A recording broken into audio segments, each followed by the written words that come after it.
नमस्कार, मैं हूं रमेश भट्ट और आज मैं देहरादून के परेड ग्राउंड में हूं और इस हल्ले को देखकर, इस आवाज को देखकर आपको अंदाजा लग सकता है कि ये नौजवान इंसाफ का इंतजार कर रहे हैं। और इंसाफ क्या है कि इन्हें नियुक्ति चाहिए, चाहे वो एलटी अध्यापक की नियुक्ति का मामला हो, चाहे वो आशुलिपि व्यक्तिक सहायक की नियुक्ति का मामला हो, ये सारे लोग शीघ्र नियुक्ति की बात कर रहे हैं। तो आइए मैं लोगों से जानना चाहता हूं कि उनका कितना गुस्सा है इस बारे में। अगर देखिए, अगर सड़कों पे शिक्षक हैं तो शिक्षा का आलम को लेकर प्रश्न चिन्ह जरूर उठेगा और यही कारण है कि हमारे युवा साथियों में एक खासा नाराजगी है। मैं एक एग्जाम्पल आपको देना चाहता हूं, एक एग्जाम्पल मैं आपको देना चाहता हूं। आप समझ सकते हैं, ये जो हमारी बहन यहाँ पर आई है, आप देखिए, इससे आप अंदाजा लगा सकते हैं कि आपकी प्रोसीजरल डिलेज क्या होती हैं। सहायक अध्यापक 2020 यानी 13 अक्टूबर को इनका विज्ञापन प्रकाशित होता है। परीक्षा इनकी 8 अगस्त 2021 को होती है।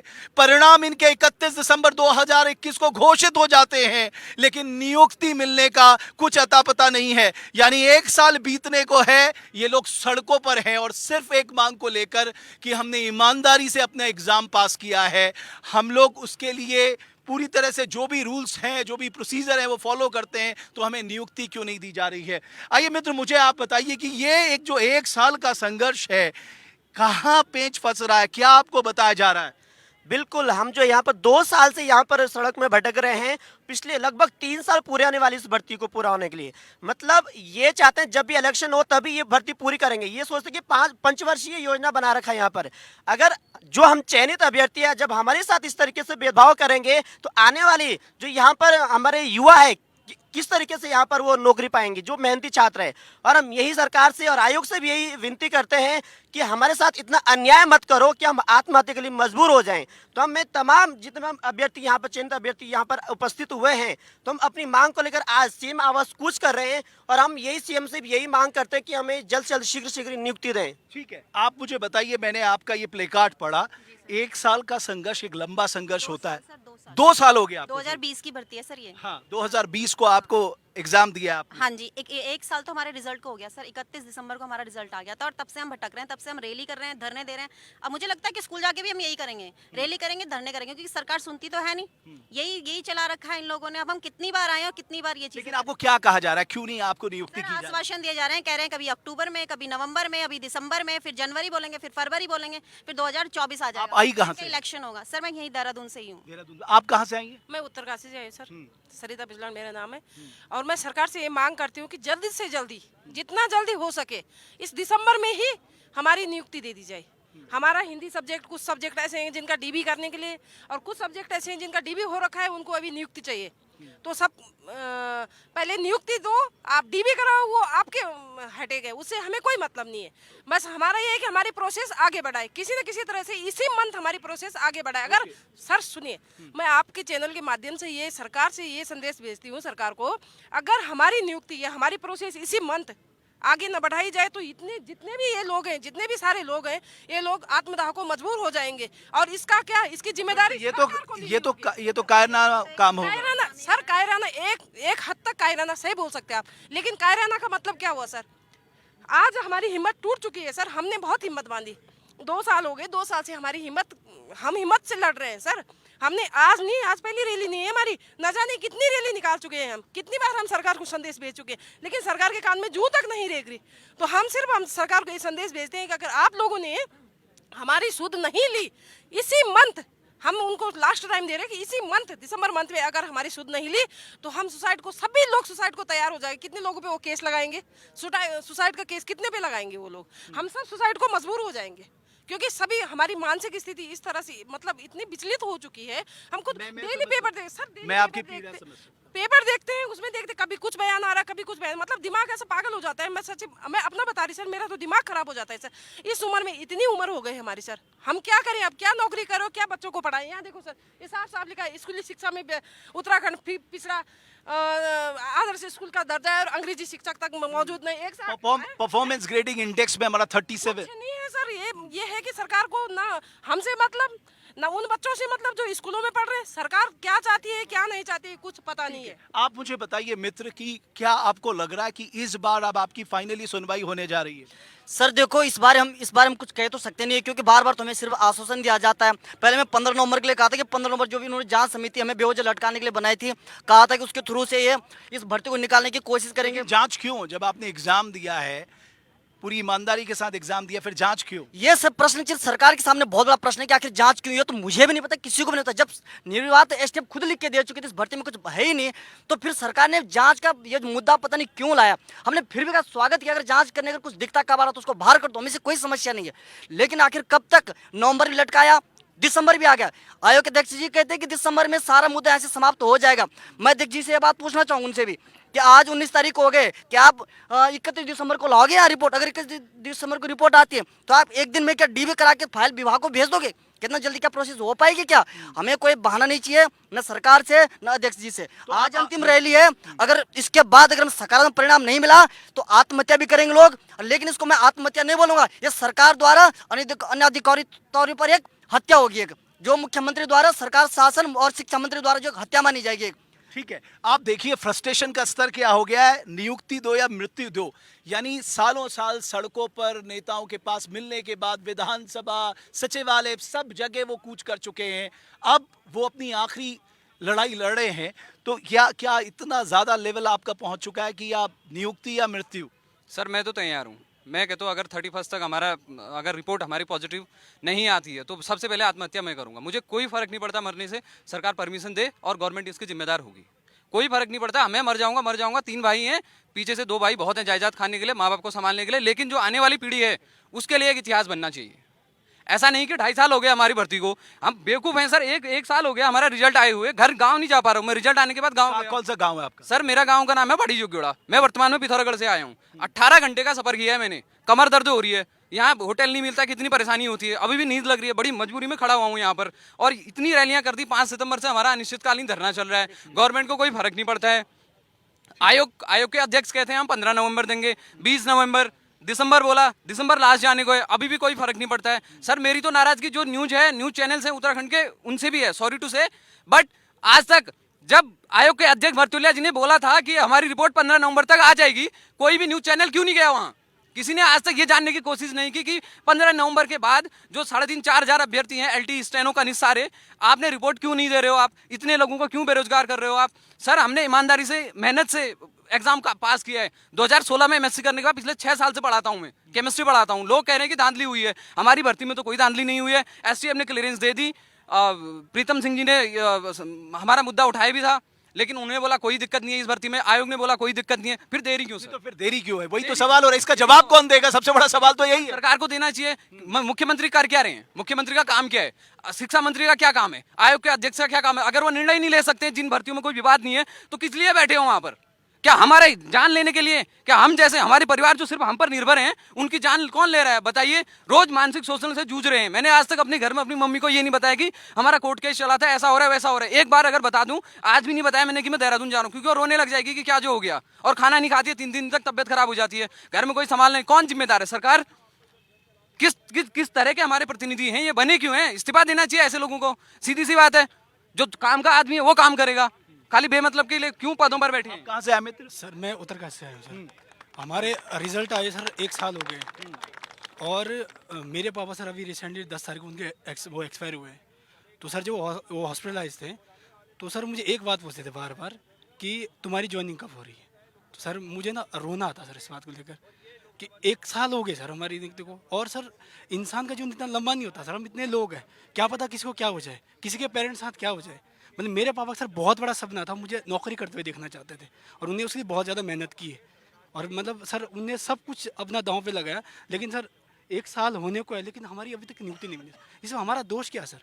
सर हम जब किसी कंपटीशन की तैयारी करते हैं सर, तो हम कोई अभ्यर्थी ये नहीं सोचता सर कि कौन सा आयोग एग्जाम करा रहा है, या कौन सी जो कंपनी है वो उस एग्जाम पेपर प्रिंट कर रही सही है या नहीं है, गलत है? कौन एक्सपर्ट जो पेपर सेट कर रहा है। सर हमारा क्या काम होता है कि ये विज्ञप्ति निकल गई है, ये इसका सिलेबस है, इतने ड्यूरेशन में सिलेबस पूरा करना है और इसके बिहाफ पर हमें प्रैक्टिस सेट लगाने हैं और रिवीजन करना है और एग्जाम में जाके बैठना है। सर हमें थोड़ी पता है कौन सा हाकम सिंह बैठा हुआ है या कौन सी RMS टेक्नो सॉल्यूशन जो है एग्जाम करवा रही है, ये हमारा दोस्त थोड़ी है सर। अब इसके नाम पर सर भर्ती को लटकाया जा रहा है और ऐसे ऐसे सब्जेक्ट एक्सपर्ट आ जाते हैं जिनके वजह से जो हमारा जो है 4-4 5 महीने कोर्ट में जो है भर्ती लटक जाती है। और सर इसमें क्या होता है, हमारे साथ साथ सर हमारे माँ बाप के सपने भी जो है सर तार तार हो जाते हैं। सर मैं अभी सर अपने पापा को खो के आया हूँ सर, मैं बस मुझे बहुत ज़्यादा वो आप आखिरी सर यही पूछ रहे सर मुझे ना कि तुम्हारी ज्वाइनिंग कब हो रही है सर, बस ये यही पूछ रहे हैं सर आखिरी सांस तक। और हमारा दोस्त क्या सर, अगर इनकी बस की नहीं है सर नौकरी देना तो ना निकाले सर, विज्ञप्ति को ना निकाले, ताकि कम से कम हमारे माँ बाप को, अगर सर मुझे लग रहा है अगर मेरा सिलेक्शन नहीं हुआ होता तो कम से कम पापा को ये लगा चलो नहीं और कुछ और कर लेगा, लेकिन सर उनकी एक उम्मीद थी कि चलो ये हो रखा है बेटा नौकरी करेगा सारी चीज़ें ठीक हो जाएगी। सर मैं अपनी बूढ़ी माँ को छोड़ के आ रहा हूँ सर मैं, क्योंकि हमें पता हमें अब अपने अधिकारों के लिए लड़ना पड़ेगा सर, क्योंकि मेरे पापा मैं समझ सकता हूँ मित्र, हम तुम्हारे साथ हैं, ये काम आपका होके रहेगा, आप निश्चिंत रहिए इस बात को लेकर। आप कहाँ से आई हैं, बताइए अपनी तकलीफ बताइए और कहाँ से आई हैं। टिहरी से आए हैं हम। हाँ टिहरी से। टिहरी से आई हैं, बताइए। सर हमारा 1 साल हो गया, आज कल में हमें ऐसे लटकाया जा रहा है और हमें अब नियुक्ति चाहिए। हमें इनकी जांच की रिपोर्ट की भी इंतजार नहीं है, हमें नियुक्ति की इंतजार है। अब हमें डायरेक्ट नियुक्ति चाहिए, यही मेरा अंतिम सवाल होगा। आप कहाँ से आई हैं, आगे आ जाइए प्लीज। सर मैं देहरादून से हूँ और मैं LT कला की छात्रा हूँ। सर मेरा विनम्र निवेदन है कि इन 1431 पोस्ट में सिर्फ एक कला एक ऐसा विषय है जिसकी अभी तक रिजल्ट ही आउट नहीं हुआ है। अभी तो बच्चे अनभिज्ञ हैं कि हमारे मार्क्स कितने, क्योंकि ये जो भी गलती इसमें हुई है, रिजल्ट ही आउट नहीं हुआ अभी। सिर्फ ये एक विषय है जो हमारा कला विषय है, इसका अभी रिजल्ट आउट नहीं हुआ है। अभी तो हम दुविधा में ही पड़े हुए हैं, क्योंकि इसमें भी जो है कोर्ट में मामला फंसा हुआ है और कोर्ट में भी ऐसा होता है कभी डेट हमें बहुत दूर की मिलती है, उसमें कुछ टेक्निकल इश्यूज आ जाते हैं, कभी कुछ आते हैं, जिस वजह से जो हमारा रिजल्ट है वो केवल कोर्ट में ही चल रहा है। अभी हमें सिर्फ यही नहीं पता है कि हमारा क्या रिजल्ट है, क्या मार्क्स हैं, तो हमारी तो और बुरी दुर्दशा हो रही है सर। आप कहाँ से आई हैं। सर मैं रुद्रप्रयाग से आई हूँ और मैं LT चयनित अभ्यर्थी हूँ। हम 1 साल से अपनी ज्वाइनिंग का वेट कर रहे हैं, लेकिन हमें ज्वाइनिंग नहीं दी जा रही है। कभी जांच के नाम पे लटकाया जा रहा है, कभी किसी चीज़ के नाम पे लटकाया जा रहा है, कभी अब जांच पूरी हो चुकी है। परसों ही आयोग का बयान आया कि जांच पूरी हो चुकी है, उसकी रिपोर्ट आयोग को सौंप दी गई है, लेकिन अभी उस पर निर्णय नहीं हुआ है। अब कभी कह रहे हैं कि सरकार निर्णय लेगी, कभी कह रहे हैं आयोग निर्णय लेगा। हमें 2 साल से बस इसी तरीके से भटकाया जा रहा है। हमारे पीछे हमारे भाई बहन का नेगेटिव माइंड सेट हो रहा है कि क्या करना सरकारी नौकरी की तैयारी करके, क्या करना पढ़ाई लिखाई करके, जब सिलेक्शन होने के बाद भी इनको ज्वाइनिंग नहीं मिलती है। जब हम घर में दर भटकते हैं कि आज पैसे नहीं है, अब हम कहीं पे प्राइवेट स्कूल में भी जॉब नहीं कर सकते हैं, हम बिल्कुल एक अपराधी की तरह बैठे हुए हैं, किसी को मुंह भी नहीं दिखा सकते। कब हो रही ज्वाइनिंग, सब यही पूछते हैं।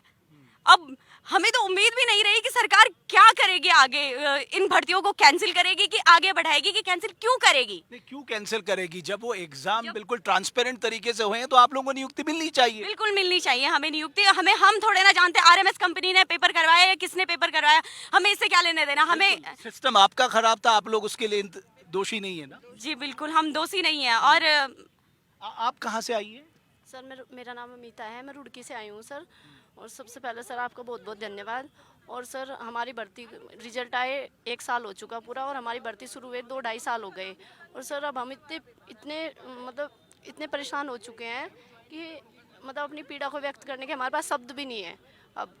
और ये दोबारा जांच बिठाकर, पता नहीं क्यों ये दोबारा जांच बिठाई गई, जबकि हमारी भर्ती को STF क्लीन चिट दे चुकी थी, और शायद भर्ती को पता नहीं क्यों लटकाया जा रहा है बार बार। और ये नहीं समझ गया। और भी यहाँ पर आशुलिपि पे एक वैयक्तिक सहायक, आप मुझे बताइए ना मित्र, क्या मुद्दा आपका है। जी सर, हमारा मुद्दा यही है जो अभी तक सभी का मुद्दा है कि हमें जो भी नियुक्ति नहीं मिल रही है। तो सभी हमारे जैसे LT से चयनित छात्र हैं, स्टेनो छात्र हैं हम, तो सभी का यही मुद्दा है। हमने 1-2-3 बार रैली कर चुके हैं और सरकार बिल्कुल ढुलमुल रवैया है इस पर कि बिल्कुल नियुक्ति देने के ही फिराक में नहीं है हमें, कि या मतलब उनका क्या रवैया है कि हमारा जो है सबका डॉक्यूमेंट वेरिफिकेशन भी हो चुका है और अभी तक नियुक्ति के लिए कोई प्रोग्रेस नहीं है आगे अभी तक। और सरकार, हम बार बार सड़कों पे उतरना पड़ रहा है सरकार की, इसमें केवल अखबारों के माध्यम से आश्वासन दिया जा रहा है कि 2 दिन के बाद या इस हफ्ते आपका नियुक्ति पत्र आ जाएगा, या मतलब आपकी जो समिति बैठा रखी है उसकी रिपोर्ट आएगी। पर अभी तक कुछ ऐसा आए कहाँ से? मैं तो उत्तरकाशी से आया हूँ। उत्तरकाशी से? जी।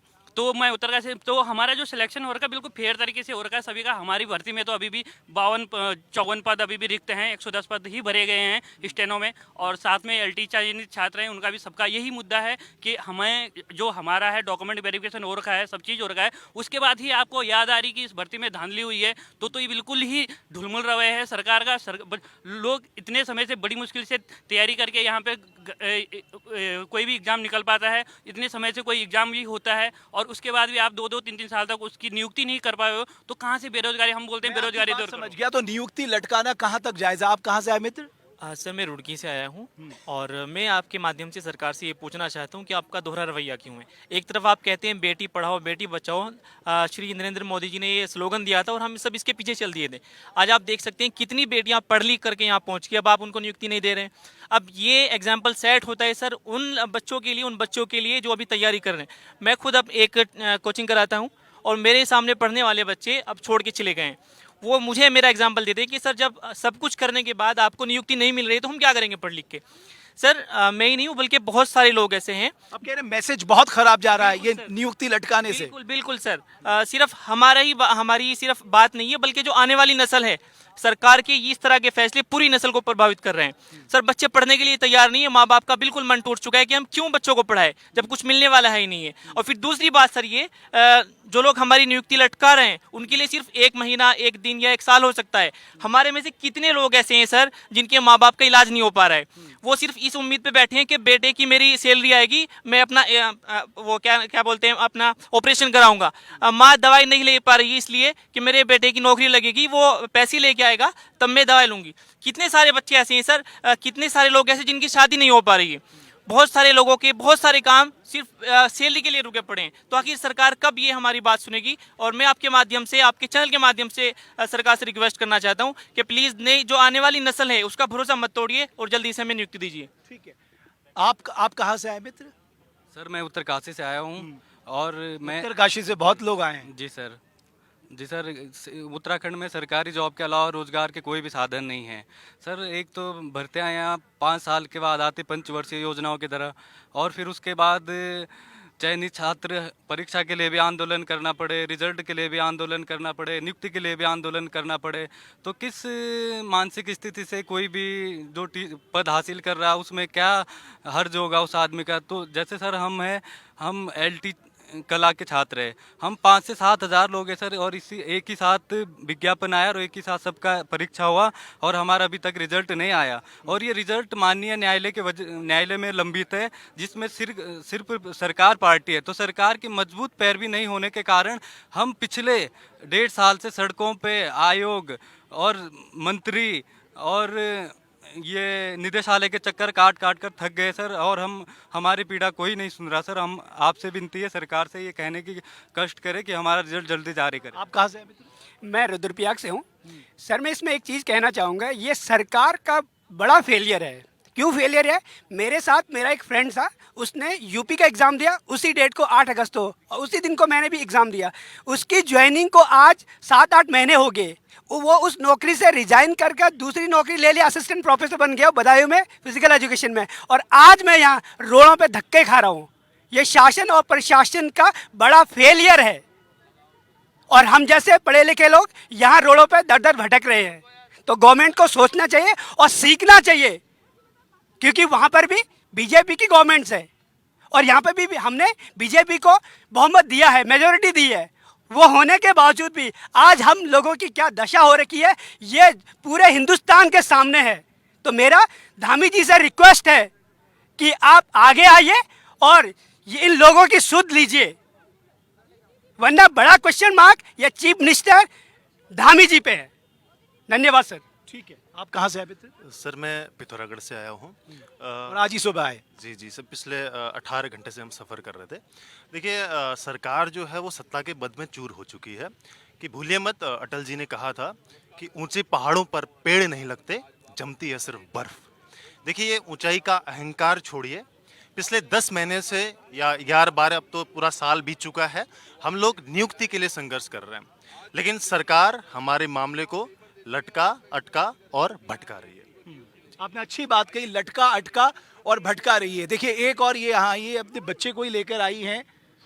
आप कहाँ से आई हैं? सर पिथौरागढ़ से। पिथौरागढ़ से बच्चे को लेके? जी मतलब मैं आ गई थी कुछ दिन पहले, हाँ। लेकिन बच्चे को लेके तो आई हूँ, पिथौरागढ़ से ही हूँ, मैं पिथौरागढ़ से ही हूँ। हाँ जी तो आप भी एलटी की चयन, आपको भी इंतजार है जी इंतजार है और पता कि कब नहीं आपको कब नियुक्ति खत्म मिले? होगा। हाँ जी हाँ जी ठीक है, जी ठीक है, ठीक है, ठीक है। तो मैं लटका और अटका रही है जो जो छात्र हैं एलटी के, उनको उनका चयन हो गया है लेकिन उनको नियुक्ति पत्र नहीं दिया जा रहा है। ये अपने आप में एक सवाल उठता है कि जब एजुकेशन सिस्टम को मजबूत करने की बात हो रही है, हमें सरकारी रोजगार देने की बात हो रही है, बड़े पैमाने पे लोग बेरोजगार हैं, जिन्होंने दिन रात मेहनत की है उनको एक रोजगार चाहिए, ऐसे समय में उनकी नियुक्ति को लटकाने एक बिल्कुल भी जायज नहीं है। सरकार ने तमाम जांचें करा ली है, अब जरूरत है ये लोग जो पिछले 2 साल से सड़कों पे लगातार संघर्ष कर रहे हैं, इनको तत्काल नियुक्ति दी जाए ताकि हमारे बच्चों का भविष्य भी सुरक्षित रहे, इनको रोजगार भी मिले, इनकी लाइवलीहुड भी चलती रहे। बहुत बहुत धन्यवाद आपका।